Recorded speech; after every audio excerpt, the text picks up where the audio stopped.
I've been getting a lot of questions about when is the way back going to be on Patreon, and I'm excited to announce it is finally here. Plus, bonus content.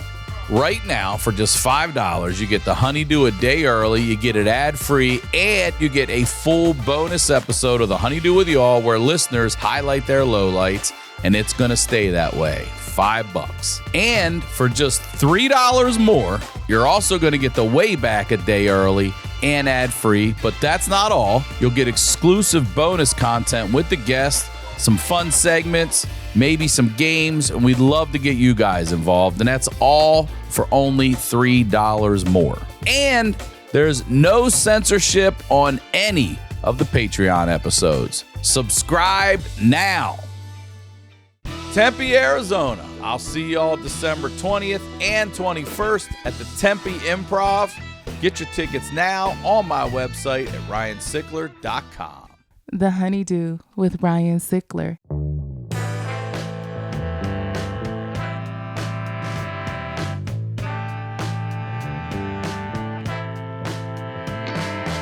Welcome back to the Honeydew, y'all. We're over here doing it in the Night Pants Studios. I am Ryan Sickler, ryansickler.com, Ryan Sickler on all your social media. And I'm starting this episode like I start them all by saying thank you. Genuinely, thank you for supporting anything I do. I don't care what it is. If it's a comment, if it's merch, I don't care. Thank you. Come see me on tour if you're around when I'm in your town. Tickets are on my website at ryansickler.com.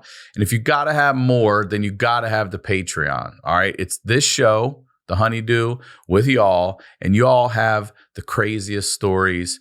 There's nothing like it. It's $5, and now you know we added the new tier on Patreon, so you're getting the way back early. But I mean, where else are you going to hear stories like a lady getting chopped up by a helicopter and still talking and having conversations with people? Where else are you getting that for $5? Hundreds of episodes. If you or someone you know has a story that has to be heard, please submit it to honeydewpodcast@gmail.com. And that's the biz, guys. You know what we're doing here. We're highlighting lowlights. I always say that these are the stories behind the storytellers. And I am very excited to have this guest here with us today. Please welcome Bobby Moynihan. Welcome to the Honeydew, Bobby Moynihan. Hi, thanks for having me at the Night Pants Studio. I like that term. Yeah, well, I created Night Pants. You can appreciate this. People used to make fun of me because I would say, I just want to go home and just put my night pants on and chill. And they're like, you mean pajamas? I was like, no, they're night pants. No, night pants. And I created I've hit the... Bro, we're getting you some night pants. I'm done. We're having night pants. I'd like a night shirt and a night hat, preferably a super long one. Yeah, dude. Keenan Thompson introduced me to the wonderful world of tracksuits, and I went like, done. I'm done forever. Since the pandemic, I've had the most comfortable, like 3 happy times. man I've ever been in my life. I don't care what I look like. I picked this hat. Why? It was there. I love fashion. Well, thank you for being here. Thank you for having me. Yeah, dude. Please, before we get into whatever we're going to talk about, plug everything you'd like. Oh, I have a podcast called Who Me on Comedy Bang Bang World, cbbworld.com. You could check out NCIS Origins. I'm on that every once in a while as obviously Dr. Woodrow Brown, a doctor, a forensic scientist for NCIS. That's a big deal, dude. Yeah. Yeah. Are you actually learning stuff? The only thing I learned so far is how to hide a real machine gun inside of a super soaker. What? Yeah. There's people out there with doing that with their minds. Yeah. Where they were trafficking guns and they were hiding them inside plastic guns. Although I don't understand, it's not really that smart. It's just 3D printing. Case around it. Yeah, I guess maybe that episode was short. Maybe it was a half-hour episode. I just mean I just love the idea of a cartel coming through some sort of customs. They're like, I think they're fine. They only have 3,000 super soakers. 3,000 super soakers, guys. But let them through. Shouldn't be a problem. Give them special aid over here. I did not read the full script. I only read my scene. No, I'm just kidding. I want to say this to you. Okay. My daughter and I have a special bond over you. Oh. Yeah. You hosted, or at least were a big part of, and correct me if I'm wrong, but the Muppets Take the Bowl. Oh, yeah. One of the greatest days of my life. Yeah. And I did the Muppets Take the O2 in London. Oh, you did? Yeah. And so I took her and her brother, my stepson, to see that night. And you were there? Yeah, at the Hollywood we went. Bowl. That's amazing. And I remember you hosting it. And I told her last night, I said, do you remember? And what year was it? I'm trying to remember how old she was. So she's 4 or 5. Yeah. She's 4. My daughter was just born. I think it was the summer, wasn't it? 17? I don't know. So she's like 4 or 5. And she remembers, there was a whole bit with Fozzie Bear where he was lost backstage and he could not figure out how to get the fuck out there and blah, blah, blah. And to this day, she remembers that. And I was like, yes, the guy I'm having on tomorrow is, who hosted that show that we went to see. So just wanted to say you did a great job. Thank you. That was one of the greatest nights of my life. Yeah. Because weren't they just one-offs? Just one here and one there, and that's kind of it? It was... Yeah, it was let's do a Muppet Show live, like with all the kind of greatest hits from the Muppet Show. It was like a Broadway show, and then we did it live at the O2, and then I think the idea was move it to Broadway and do Muppets Take Manhattan, and the pandemic hit, and then it all kind of went away. Boom. Yeah. Well, thank you for being here. I first of all, where are you from originally? Space. Eastchester, New York. I'm sorry. I know. Eastchester, New York. Is that like upstate? Where is Eastchester? Westchester County, right outside the city, 20 minutes away from Yankee Stadium. All right. I don't know why I picked Yankee Stadium. I just did. That's okay. Yeah. And family, mom, dad, brothers, sisters. I had all of them. I had a mom. I had a dad. I have a sister. And that's it. Okay, so just 2 kids? Yes. My family, yeah.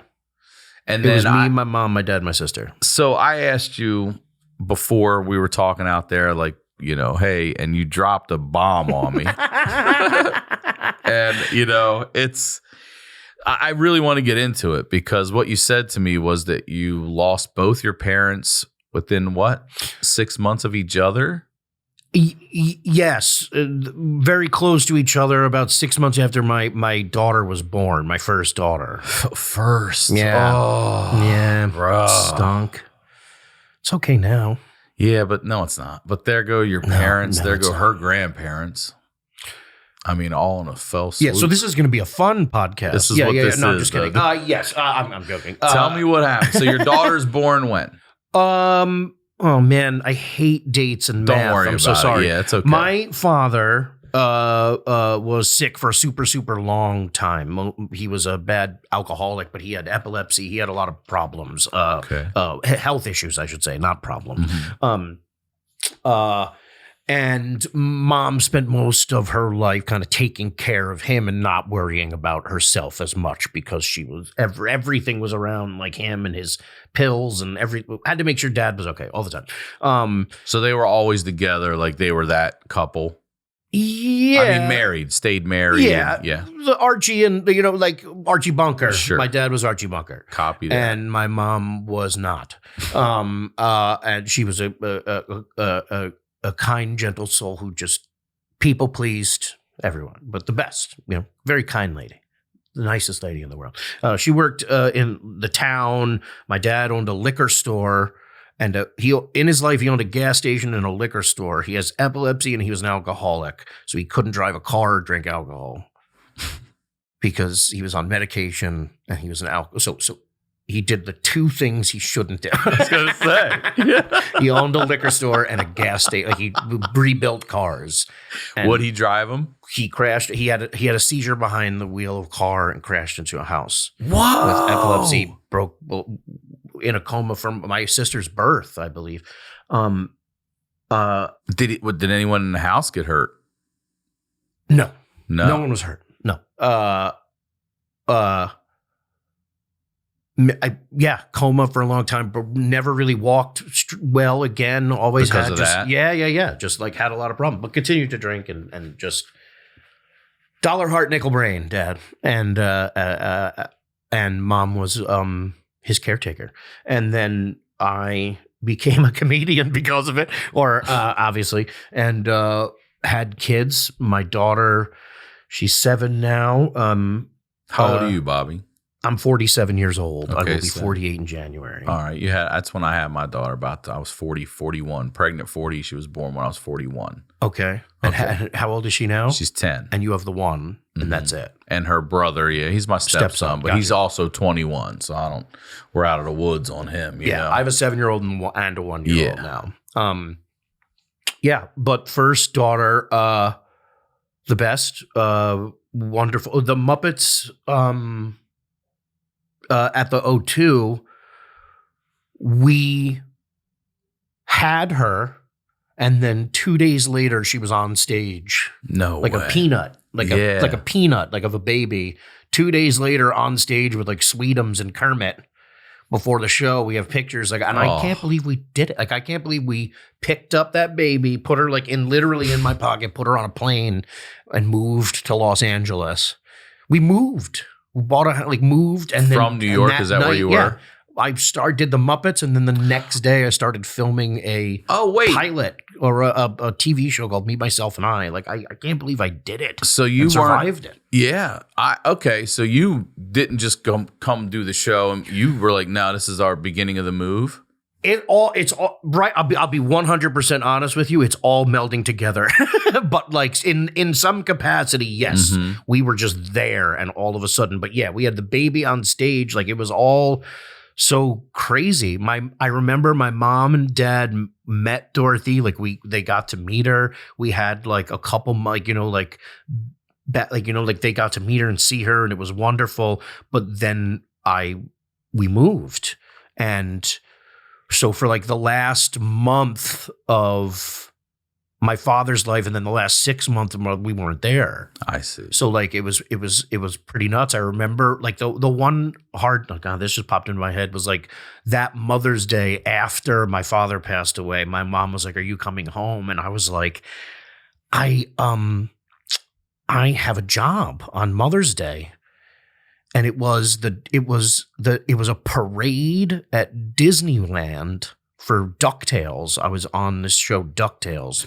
With Louie on DuckTales. And it was like Ben Schwartz, Danny Pudi, like and like I love that cast. I love all of those people. We got along like gangbusters, that cast. Like, we still all talk. We're very close. And I remember going like, I hope you don't mind. Like, I think I'm going to do this. Like, I'm sorry. And it was Mother's Day, and I never saw her again. You know, it's like, I didn't go. I chose that DuckTales parade, and that'll kill me for the rest of my life.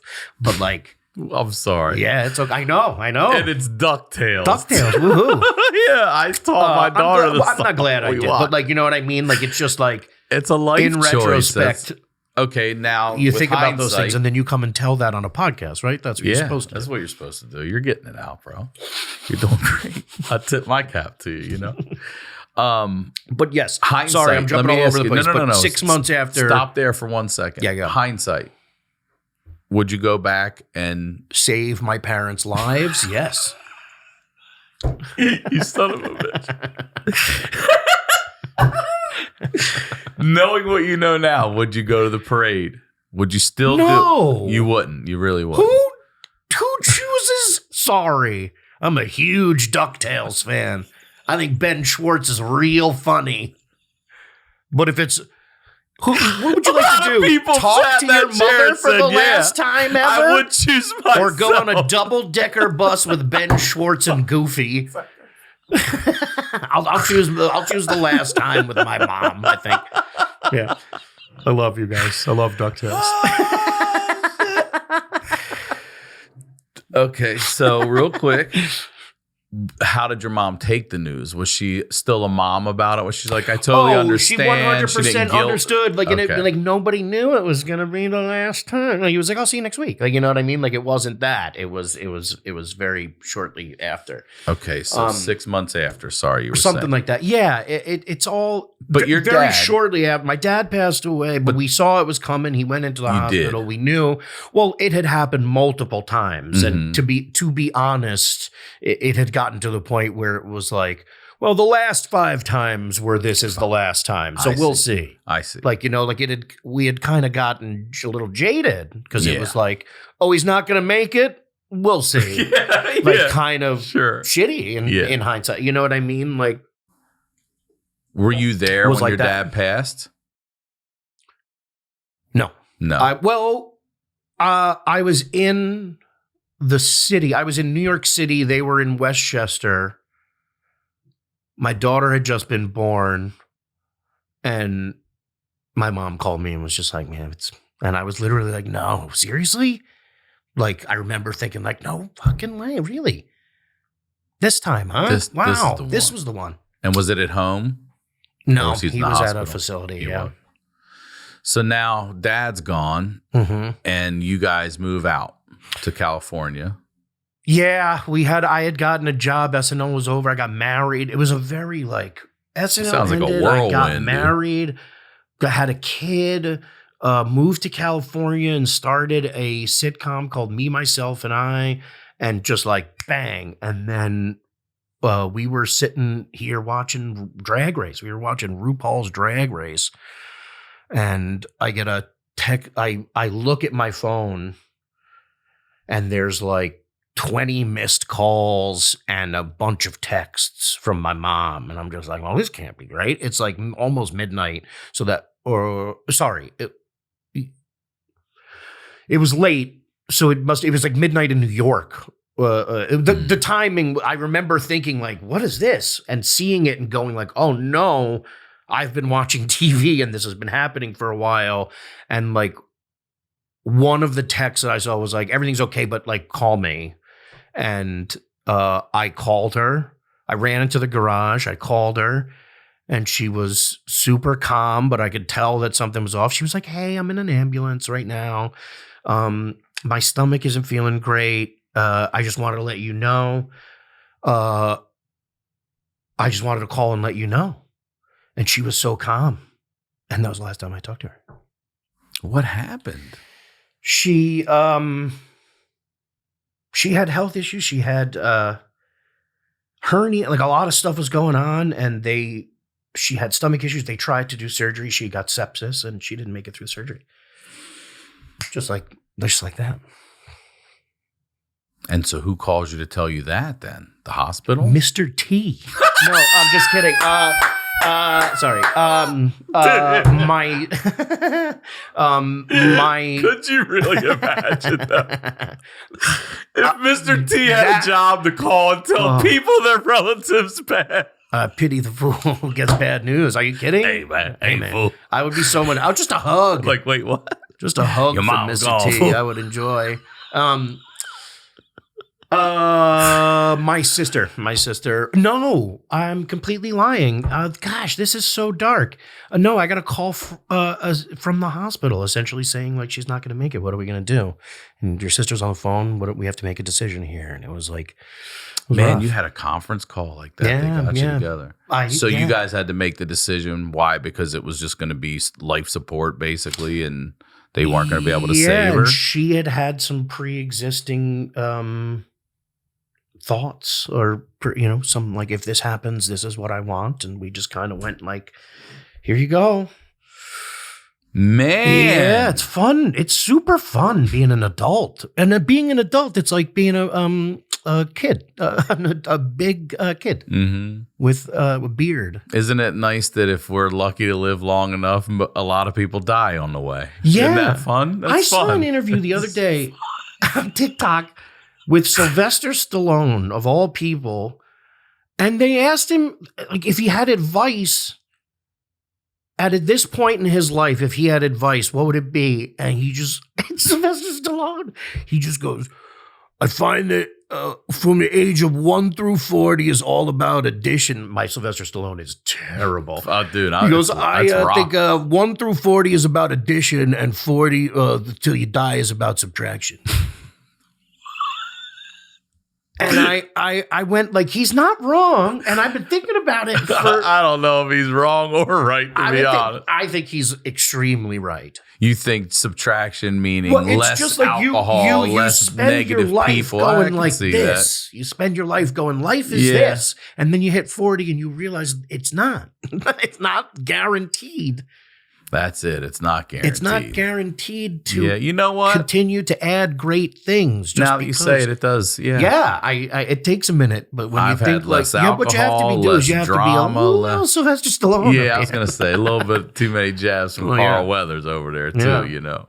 I think that's me too. I understand that mentality. I didn't mean to cut you off. No, please. Especially in your own podcast studio. It's your episode, Bobby Moynihan. Thank you. Okay, so wow, both parents gone within months of your child being born. Yeah. And how are you dealing with that? Do you find yourself almost feeling guilty that you're enjoying this newborn when you've just lost someone so important to? Well, the first one, it was harder. The first one was like every milestone, like first step, and like you just wanted to. I just wanted to send a video to mom, or even advice. You know, reaching out to ask questions. Or like being able to look him in the eyes and say the sentence like, "Oh my God, I thought getting SNL was going to make you proud." Like, I'm an idiot. Oh. Or like, "Oh my God, I just did this with a child. Can I apologize to you for all of that? Because I get it now." Like I became a human when I had kids. I became an adult human. Yeah, I say all the time, man, parenting it's a long game. Yeah. They'll hate you for a little while, and it's not till they're about 30 when they come to you and be like, "How the fuck did you do all that?" And then you're like, "Ooh, glad I lived long enough to have this conversation." Crazy. Yeah, and I'm late. I hope I do. Yeah, my dad died when I was 16, so I would love to have conversations with him and just, you know, what'd you do here? What'd you think of this? You know, but that's it. It's my dad's dad and my dad's mother died when he was super young, and then his father worked with him and died. So like, never being able to understand that and going like, "Hey, Dad, I'm so sorry. Like, what was it like growing up without a mother? Is that why you treated me like?" Like I was stupid, like, you know, like what, like, you know, like, and just like never was able to have real conversations with them. Yeah. Because I was still a kid. Yeah. And I was still a kid. They died when I was 40 something. Yeah. I was still a child. You're always their kid, though. That's the thing. But there's pre-kid and after-kid, and there's no way to explain that. Like, I don't think, like, in your mind, like, no one tells you what it's like to have a child. You just learn it. And opposite, like, it's like, it's crazy. All right, I gotta go. No, I'm just kidding. No. It's a lot. It's a support system that's gone now. It's not just your parents, you know what I mean? Or how much you rely on that. And the auto response almost to be like, "Oh, I want to take this video and send it," you know, and now you have to consciously think, "Oh, I can't." Yeah, it's fucking tough. So how did you deal with it? How did you get through something like that? I started therapy after that. I had to. You never had done before? No. Okay. Not for any reason. It was just... Dude, it's just nice to have some... We're big on it here, you know. Oh, now I am too. But like, I guess what I mean is like, I feel like if I had said now to my father, "You should go to therapy," like, I think I would love to see... My dad died before pandemic, Trump, like right before everything changed. Black Lives Matter. Like, I wish I got the chance to see what side he would, like, because I feel like my dad would have been like, my dad was he was Archie Bunker. He was one of those guys that, like, well, then we know what's like, you know, to me, he would be like, "I love you, fatso." Yeah. Like, you know what I mean? Like, he meant well, but he didn't understand. Yes. Like that. Like, it's like, drunk uncle is that, like, SNL is just like the lovable idiot who really has a heart of gold, but maybe his parents grew up with the wrong terminology. Like that kind of like, it's like the lovable racist, but now that's done. You can't like even, it's not funny anymore. So I'd love to see what side he would have landed on. I think he would have landed on the good side. I think he would have been a little pissed off with a lot of the stuff that's happening. Maybe not, who knows? But I never get that. It's that, too. I'll never get to have those conversations. All right. With all that said, what kind of grandfather do you think he would have been? Oh, the best. I got to see it for like a month. And I watched the videos once a year. So he actually did get to hold his granddaughter. One of the kids, yeah. Yeah. And he would have been the best. You think he'd be a better granddad than dad? Softer, I mean, little changed. I guess changed, not better. Yeah. Yeah, but he was, yes.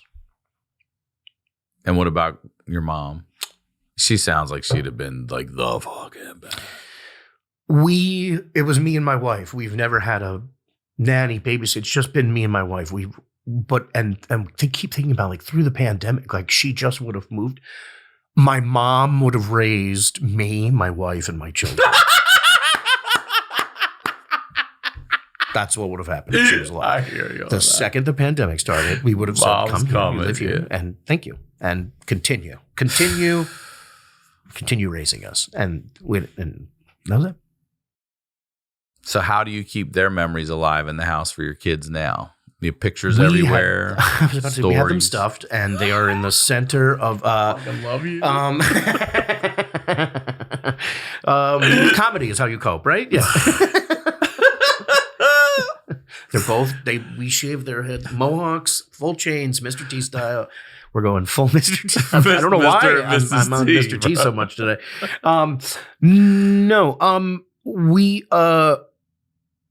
We are very fortunate as parents that we live in a time where Pixar does the work for us.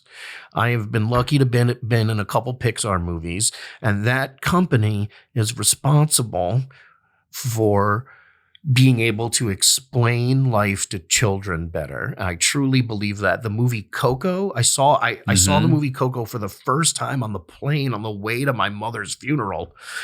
Oh my not God, knowing dude. what it was about, Yeah. and it changed my life. And like, where my daughter loves it. And Soul, the movie Soul came out in the middle of the pandemic. So like, when I would get emotional, my daughter, who was 5 or 4 at the time, whatever it was, at the time this happened, I remember getting emotional, and she was just like, "It's okay. They are," like, she explained it to me the way, the movie taught her in Soul. Yeah. So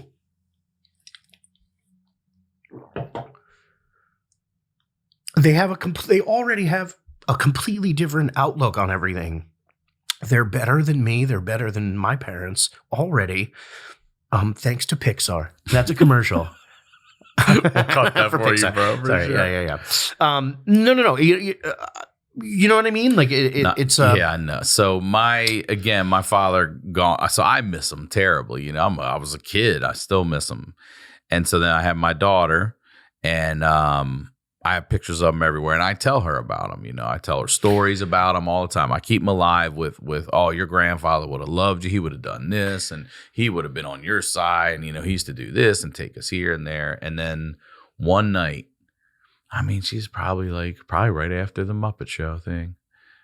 She just takes a picture of my father, who she's never even met and hadn't heard a voice, nothing, and just picks it up and looks at me. She goes, "I miss my grandfather." Oh. Starts bawling, and then I'm over there like, well, that'll happen. I'm like, I do too. And we have this moment together over this dead man who I haven't seen or heard in fucking almost 35 years, and she's never met. And I'm like, wow, fuck yeah, I appreciated it. You know what I mean? Like, so. I'm a little all over the place, but like the Coco thing that's where I was. It was like, we learned from Coco, like we have a picture we have pictures, and because of Coco, like the whole thing is like, if your family has a picture up, they will remember you, and they will, like, you know, like whatever. So that is very prevalent. Like she talks about, we have to have pictures of them. They have to be not off in an office somewhere and just a couple. We have them around the house and stuff, so they're prominent. Yeah. Like, this is what your grandfather looks like, and, you know, not just one black and white picture in the kitchen. Another just strange side thing is, my father is buried in New York, and my mother was cremated, and we have her ashes in a jar in our living room. And that's another weird thing, is like, when do I tell my kids that that's mom? What's in there? Like, you know, it's like, don't throw the ball, because you might knock. I don't want you to knock my mom over. Cuddly is a fundraising platform that supports animal welfare organizations all over the world. Over 4,000 shelters and rescues trust Cuddly to raise funds and receive donations of supplies for the animals in their care. Cuddly thoroughly vets and verifies every rescue organization they work with, so unlike with other fundraising platforms, you can be certain that your donation is actually going to an animal in need. In order to join the Cuddly platform, an organization must be a 501c3 nonprofit in good standing. All donations made through Cuddly are tax deductible, and it is incredibly easy to access your donation receipt to file with your taxes. Your donation history is clearly visible in your donor account, and Cuddly even puts them all into a single document for you. Now your dollar goes even further. For every $20 donated through a one-time donation, Cuddly will gift a soft and snuggly blanket to a rescue animal in need. Head to cuddly.com/honeydew today to make a donation and help make a difference. That's cuddly.com/honeydew. Now, let's get back to the do. That's annoying. Knock my mom over. Yeah, so that's another weird thing too that I always did that. You're like, that's grandma. I'm like, what? My mom would love this. When we were moving from New York to I don't know why I'm saying this on a podcast. When we were moving from New York to LA, I had nothing to put it in. We were moving. I didn't know what to do. I didn't feel like I don't know what to do with it. So I put it just because it was the perfect size and no other reason. It was just the only box that I saw when I looked around what was left in my room. We put it inside a box of the Drunk Uncle Funko Pop from SNL. I put it in my backpack. And all I kept thinking was, if they stop me at the airport, yeah, how you I'm going to have a Funko Pop box of a character that I did on television with my mother's ashes inside. They didn't stop you, dude. I could stop taking lanyards through the fucking. Yeah, I couldn't imagine bringing a powder through there. They just let it roll. Yeah, that convinces me we can take anything we want through TSA. That's not a weapon. Come to think of it, to be honest, I think I was like, hi, my mom's. I think I explained. I think I gave them the heads up, and they were like, "We get this all the time." But like, yeah, there was no problem, and the rest was just dildos and guns in the bag. Mr. T chains. Yeah, Mr. T's chains that I was returning to him. I love that man. I hope he's doing well. Now, how about your in-laws? Does your wife have parents, or is there some grandma? My wife comes from a giant family. She's got like a 6 sisters, like, you know, like that. She comes from a huge family that side, and we were very small. Very large age gaps. So there was like, my mom had a lot of brothers and sisters, like maybe 1 or 2 that passed away before she was born, like that large of an age gap. Her father was like extremely old when she was born. Maybe 70s, like a crazy thing, like something like insane. Mm-hmm. And so there's a lot of weird gaps in my side of the family. I don't know. I have some wonderful aunts and uncles. I still talk to all the time. I love them dearly. But your kids do have a grandma and a grandpa on your wife's side? Yes. Okay. Yeah. That's at least nice that they have. Did you? I mean, my grandfathers were, passed away when I was super young. But like every American boy, I shared a bedroom with my Italian grandmother who didn't speak English and couldn't walk. She was bedridden for the first 11 years of my life.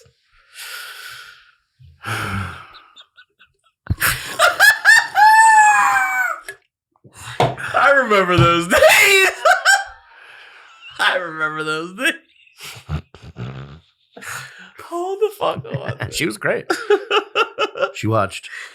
Okay. A lot of General Hospital. All right. So your background does sound very similar to mine. So everyone in my family is Italian except for my grandfather. He was the Sickler. My my dad's dad is Sickler. His mom is DeMemo. When you say it like he was the Sickler, it makes him sound like he was a Batman villain. He was the guy. Well, he's the guy that fucking ruined the guy. We can't be made. You know what I mean? We're not pure because of him. We can't be made. But my mom's side is DeVito. My dad's side is DeMemo. And my grandmom did live with us for a little while. Did not share a fucking bed with her. Not a bedroom. Bedroom. Still. She was bedridden in a giant mechanical bed that had a thing. Dude. And there was a bunk bed in the corner with a bunch of He-Man toys on it. No, dude. It would be better if you just shared a bed. She had an arm. That's terrifying. She had an arm like Dave Rigetti. I'm going back. She had an arm. She would wake me up in the morning by throwing a wet rag at me, and she would hit me in the face every morning. That's ridiculous. Just what? So you could come over and help her? If she needed something, or if she needed to wake me up, or yeah. Dude, great. What are you talking? Whose mom is that? My mother's mother. All right, why? Amalia Renzetti, very Italian. Very. So who's Moynihan then? Dad's My people? dad, Irish and Swedish. Okay. So wait, why? Because is this because an Italian thing or also a financial thing? Why is she in the house with you guys? Are you ushering her to the other side though? Yeah, strictly financial, and like just at those times, it was a different thing. It was just like, you take care of your mother until she dies, and she lasted 11 years. She was old, yeah. But you said the first 11 years of your life. I am 100% trying to be funny. It was not until I was 11. It was maybe 7, 8. I don't remember anything. I don't remember anything about my own life. And then I say things in interviews, and I have no clue. Yeah, I was somewhere where I was old enough to go, hey, is this not? So how long is this going to happen? I got there. You walk in the bedroom, and where's your bed? One of the last things I remember is I was half working. I wasn't old enough to work, but I was half working at a video store on the corner called Video Vault. I was a child laborer. I was just there so much that they let me put movies back, and then they would give me free posters, and I was working. and they gave me a giant cardboard cutout of He-Man. And back in the day, that was a huge thing. A big deal. I had nothing. And I brought this He-Man home, and I put it up against my bunk bed so I could look at it. And when I woke up in the morning, it would be the first thing I see. And what I remember is waking up to the sound of a wet rag hitting the back of He-Man, and it coming at me and hitting me in the face. That's how I woke up. Terrified of He-Man now.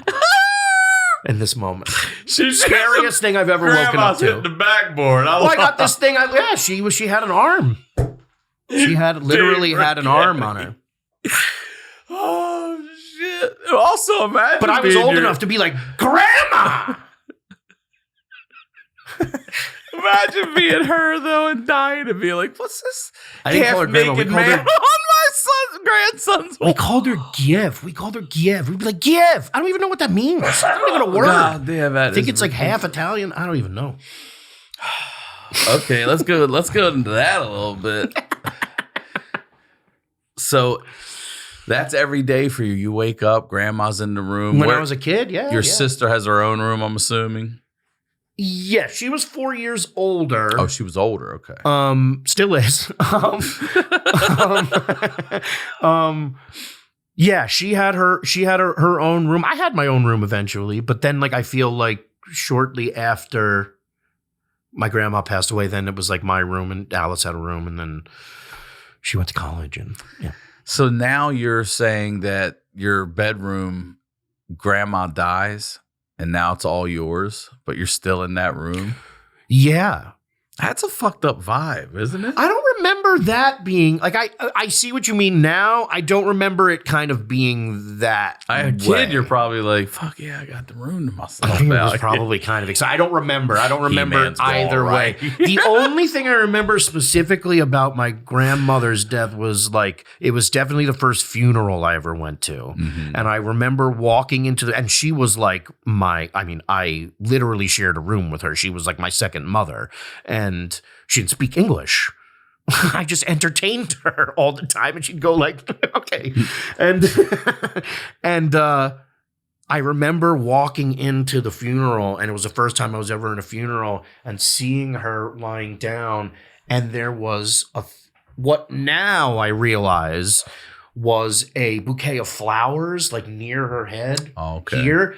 And in my childhood brain, I thought they had put a wig on her and she had like some kind. I thought she just looked like she had a lot of hair all of a sudden. And I was like, it's not her. It's not her. That's not her at all. I've slept next to her for years. Yeah, that ain't her. I remember in that, like walking in and being like, oh, yeah, that's not her. And like trying anything to think like that's not the case. And like it wasn't a big deal because I had instantly told myself like, no, you're okay. That's not her. That's somebody else. That lady's got too much hair.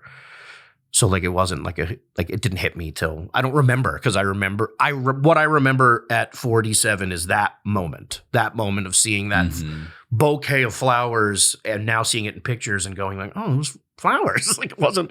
I just filled in something and to fix myself in that moment.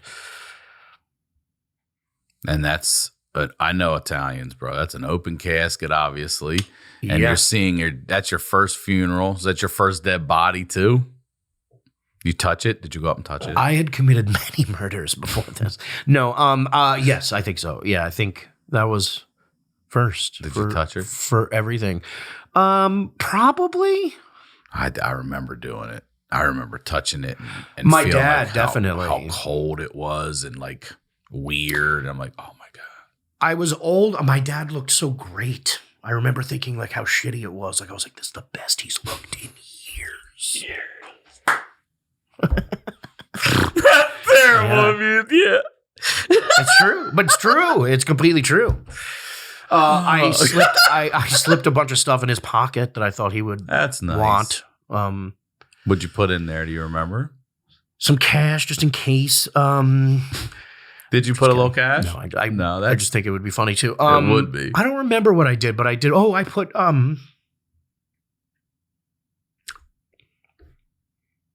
drawings for my daughter. Oh, that's great. Good. That's good. Yeah. And a fart machine. So I really hope you're being serious. That's what I want to do. God damn it. You got to do something, right? When what do you want? Do you have anything written for yourself? Do you have not yet? But I keep thinking about it more and more. Young man, you don't have a living will and trust. My dad was a huge Giants fan, and they San Francisco or New York, bro? New York Giants football. And at his funeral, dead center, huge New York Giants logo out of flowers. Is that real? Yes. Okay. All right. Okay. Would have been buried in a Phil Simms jersey if my mom would have allowed it.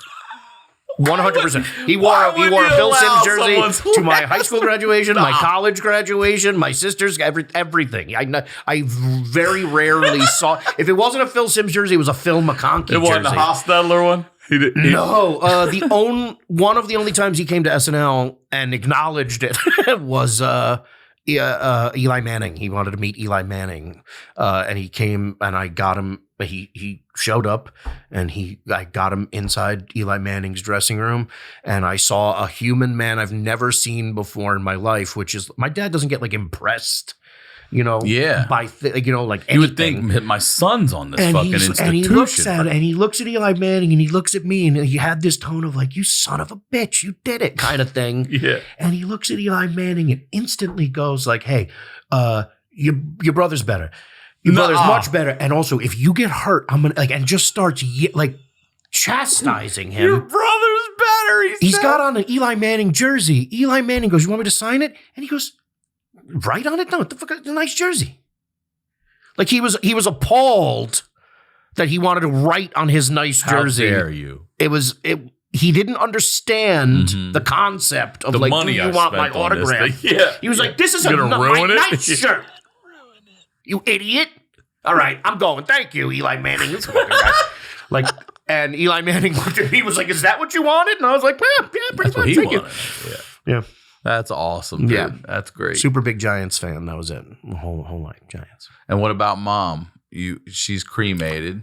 No, Yeah. I'm gonna go back. I asked you. Oh, yeah, sorry. Do you have any last wishes? Do you want to be cremated? How do you want to go out? Oh, man.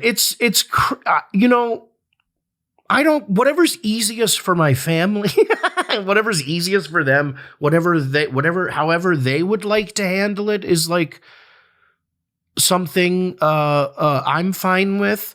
If I had my way, cremated turned into a little action figure of some kind. That's a good one. And put like in a lost and found somewhere, and then I'll haunt a child. Right? Got me thinking. The dream. We used to tie them to like 20 bottle rockets and then light it and send that thing off and just give them a good send off. You know what I mean? I'm trying to think if like there was a place I want, like. This is what I did. Yeah, a place. So I'm from Maryland. I'm from Baltimore, and we just used to go crabbing all the time off the Chesapeake Bay. So I wrote in my will to my daughter that when I die, cremate me, take some of my ashes, take a trip, go take a trip. I'll leave the money for the trip and just sprinkle me in the Chesapeake and give me back to all the crabs I've eaten. Let's do the circle of life. That's genius and beautiful. That's I do what I like think. that, like turn yourself into a tree thing. I do like that, but I'm really starting to change my mind, and it's because my daughters, but I really want to do some kind of elaborate bit for my funeral now. Like, why wouldn't you? It's amazing that someone hasn't yet. I mean, we say that, but people have you seen the video of the Irish dude? Oh, it's online. It was an Irish guy, a reverend Irish guy, pre-recorded a hour's worth of sound and put it inside the coffin, and it's just, hey, Kenny, open it. I'm in here, and just like, and I'm not doing an Irish accent, but he just, and and it just starts in the middle of one of the speeches at the funeral. It's one of the funniest things I've ever seen. That is good. Yeah, that's like good. There's but then I go like, my daughters may not love that. Yeah, like, they're gonna. So be I'm trying devastated. to think of some kind of happy medium of something I could do, or some kind of just party rather than a funeral. I agree with that. I also think that I have this whole thing written like, take my ashes and sprinkle them, and I know they're gonna. Flight will be delayed. It's going to be raining. They're going to get stuck in the mud. It's going to be one of those, sorry, Dad, just dump you right in the fucking mud. And that's actually 100% the way it should go. How hasn't some shitty rich white family started a company called Funeral, where it's just like, and we make your funeral fun? Dude, you're sitting on a fucking gold mine right now, bro. Too lazy. Funeral. It's a funeral. Fun in the funeral. Sick and tired of crying when your mom dies. Oh, man, you gave me I'm going to tell you this. I've told this before. I'm going to tell you this because you're going to appreciate this. So this is not good. So my father dies when I have a twin brother. We're fraternal twins. We're 16. My younger brother is he is 12 when my dad dies. They bury my dad on my brother's 13th birthday. Okay. And to this day, I'm like, who was in charge? So I laugh about it because we had a wake and a cake. All right. I'm Bobby Moynihan. They're doing the wake. People are, and then all of a sudden somebody's like, you just hear somebody coming from the other side over here. Happy birthday. I'm like, well, what? Curb Your Enthusiasm episode. Yeah. Right now. Oh. People are all in black and crying and they're singing happy birthday to my brother. Oh He had a wake and a cake, bro. That's at least he'll remember it birthday. every year for the rest of his life. Oy.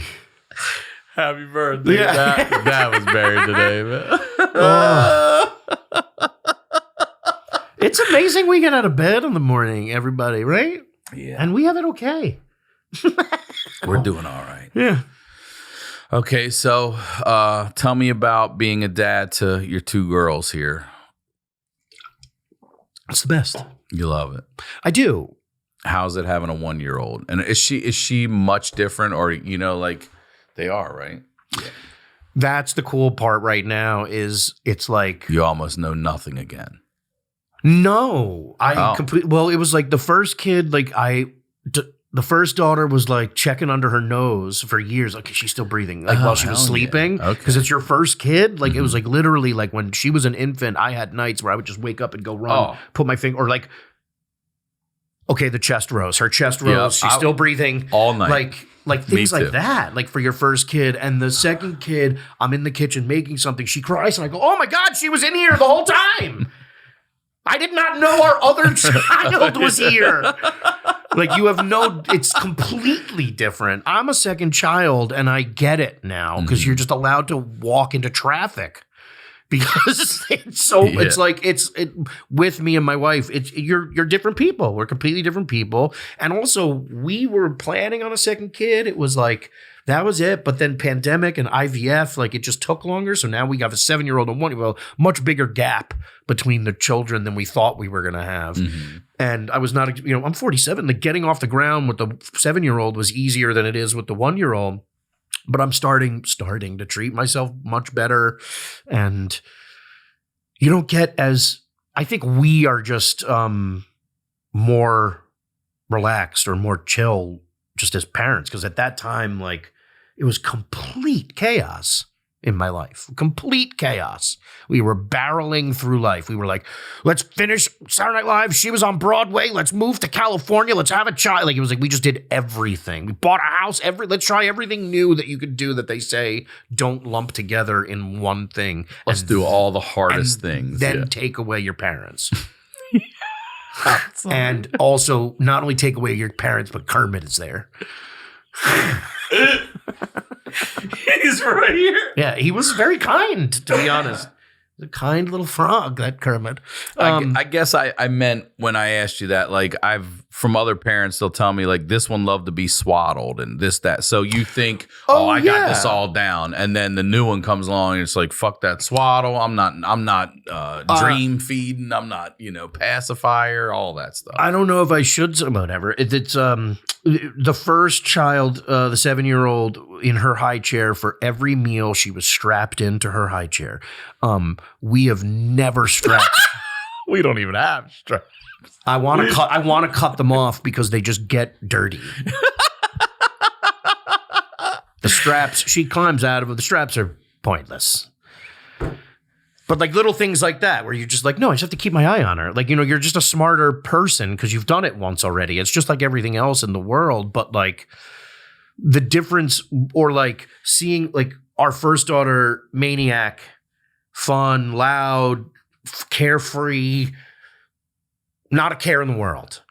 Second daughter is like Stewie Griffin, like I think she's planning things. She's quiet. She can sit alone in a room. Like if you fill anything with 5 things, she's like, thank you. I'll see you in an hour.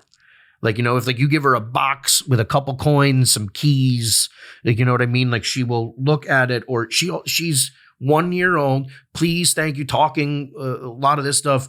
Will take off her diaper, walk over to the garbage and put it in. Hell yeah. Like things like that. Not only that too, and this is just, I'm going to use this platform to say it. Miss Rachel? Do you know who Miss Rachel is?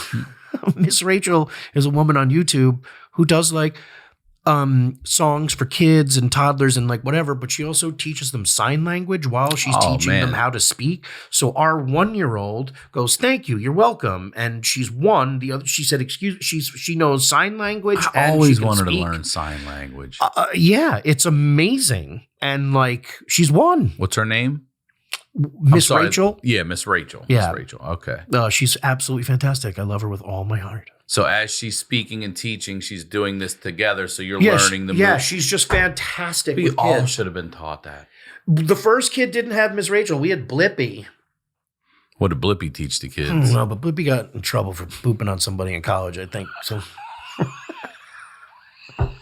so we don't watch Blippi no more.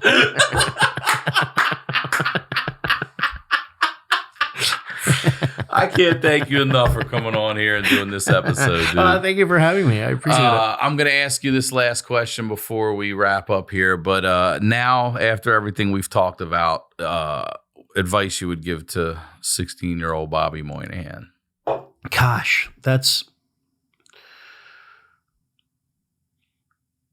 crazy because you go like, well, I'm happy. I go like, I'm happy with where it's like advice. Like I go like,